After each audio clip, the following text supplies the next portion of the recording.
Lagyan natin ng sabon. Lalaba tayo ng air filter ngayon. Woo! Yan mga idol, linis natin yung air filter.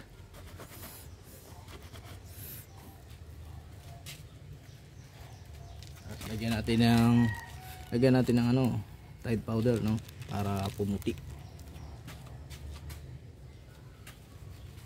Yan. Laki pinagbago dahil kanina itim ito, tapos ngayon naging puti na siya. Talagang mancha niya, no. 3 years ba naman. Palitin na talaga to. Wala na tayong pamalit. Ito yung paraan na isip natin. Linisin na lang.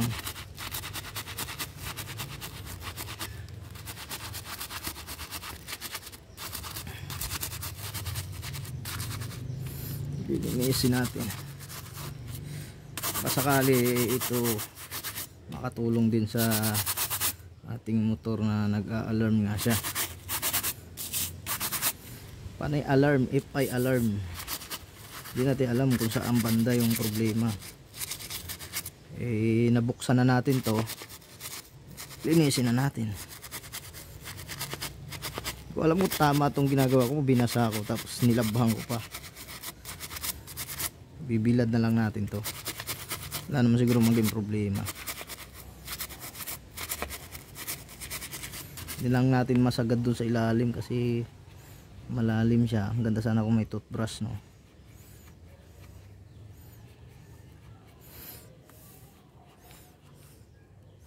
Toothbrush, kuha tayo ng toothbrush.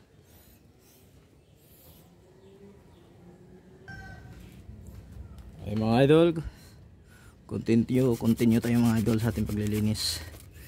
Gamitan natin ng toothbrush. Yan. Pagkaya rin to at ibilad natin doon sa bubong.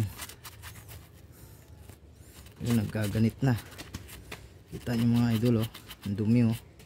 Pero yun nga lang, nagkaganit na yung ano, yung air filter. Okay lang yan.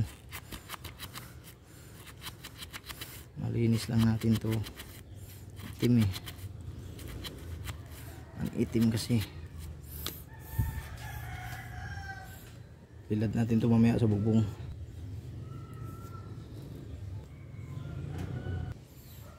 Yan mga idol, ayan, ang puti na ng air filter natin.